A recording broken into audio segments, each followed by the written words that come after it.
People who have the aspiration are just really trying to figure out how to get started, what's the advice that you would give them? To get started writing, or to get started writing and then going out and playing it? Those are two That's a good different things. question. Yeah. To get started writing, in some of my classes, for people who aren't musically trained classically, and I say, find a song you love and take the words off it and write your words to it, and then take the melody away and write a new melody to your words. And that's like, tinker toy songwriting to get started. But that's sort of the nuts and bolts of it. A lot of it's just figuring out what it is you want to say. If you know what you want to say, the song comes really quickly. I think it's figuring out what it is we want to say. We have such busy lives now, it's hard to hear that little quiet voice that says, I want to write a song about something from, your past, something like that. Yeah. How about you all? What kind of questions would you have? What would you like to ask? Marty. I think this is going to be touched on a little bit from what Bill mentioned, but just hearing that last song, I'm the music professor here, it's just riddled with references of theory and the piano without saying it. So to me, you mentioned about how you took piano and you were on oboe, but did you have any kind of formal training after high school oboe playing days? Or because it seems like there's more to that with your references. I went to Berklee College of Music for 2 semesters. Like many people, I dropped out of Berklee. And I wanted to be a guitar student, and they wouldn't let me in because I didn't. At that time, they had a test that said, can you play in second position? And I was a folk singer. I'm like, I don't know what that means. I said this. So anyway, so I didn't get the guitar. And they made me a vocal student. So I learned some stuff there. A little bit, I started to get some stuff about harmonization. And then I've taught at a lot of camps, actually, where there's been just these amazing teachers, and I've sort of tried to pick up what they know. And I've read a lot. I've decided, you know what, I need no more theory. So let's see, I ordered Theory for Dummies from the internet. And then I went to the Berklee website and looked at all their songwriting teachers' books, and I ordered the one that said Perricone's Theory of Melody, and I learned a lot from that book. So I've kind of kept teaching myself, but I have enough basics from childhood, of understanding how to read music and how these things work that I think I could build on it. Another question? Yes, ma'am. As you said earlier, you did do the piano training and stuff, but how easy was it for you to learn guitar? I started early, so it was, when you're 9, they said put your fingers here, and then put your fingers here and here, and then you play it all the time.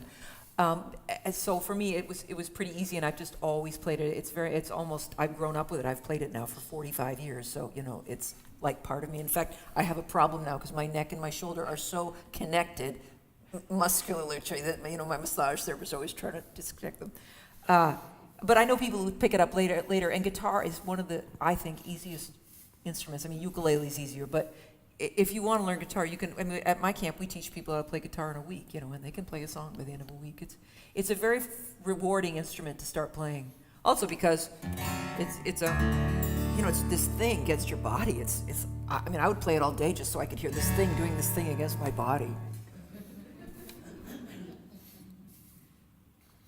I think most of us, whatever age we are now, would say that we can identify the music and the artist who we listened to in high school and college as the catalyst for discovering and sort of kindling our life's passions. Whose music moved you in that way? When I was a little girl, I wanted to be Bonnie Raitt. And actually, my husband has met her because when he was at college, she was there. They're about the same age. So I'm like, you met she touched me once at a party. I was so excited. I went to some party and she had to move me aside so she could go through the crowd. I was touched.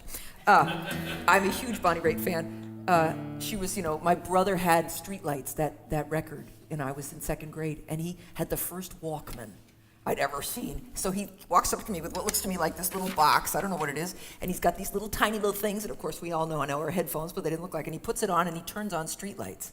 And I was totally hooked. So it would be definitely that.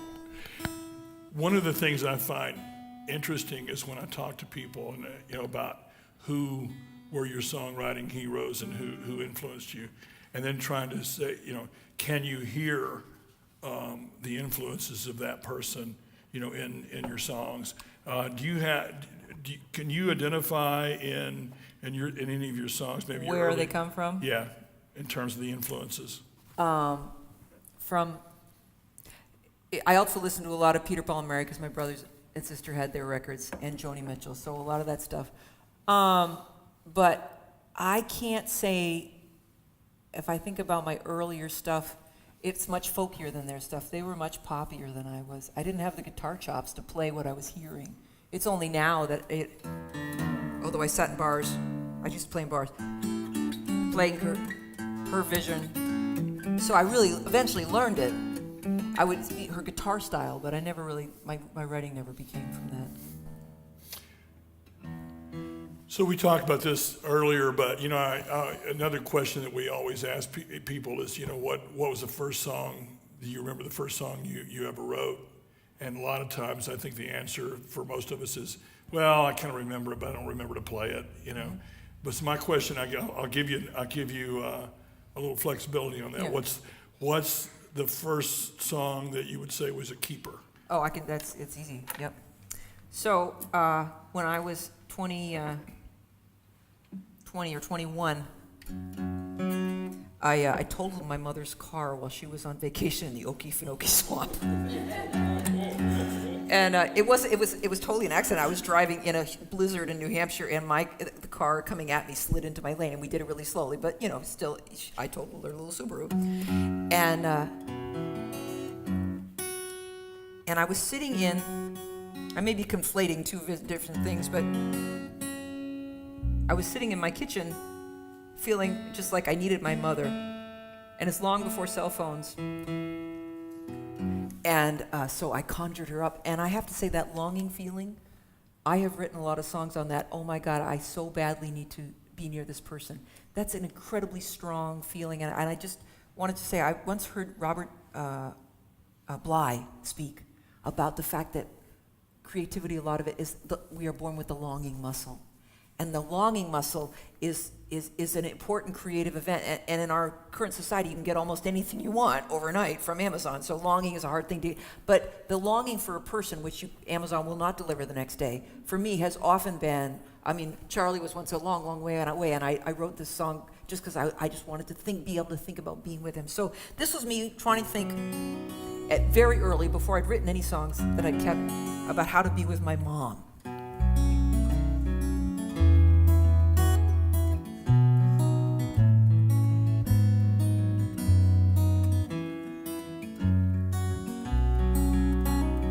My mother's hands put 4 young heads to sleep night after night.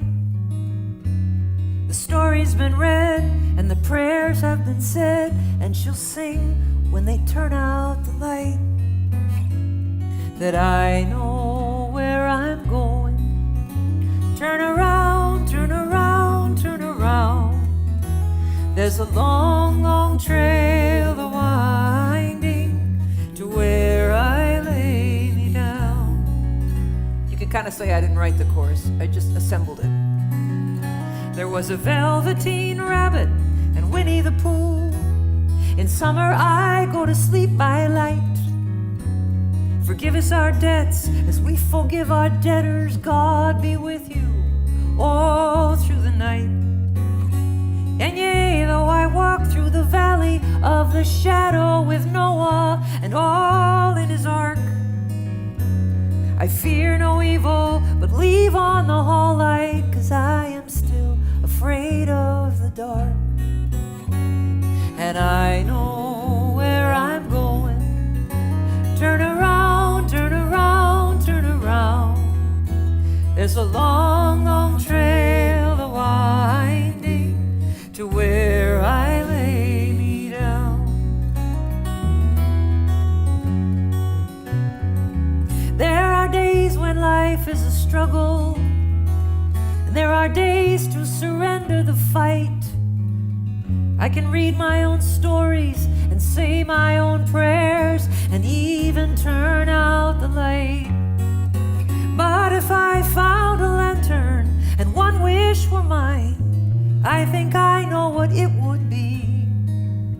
It would not be fame and it would not be wealth, just my mother to sing me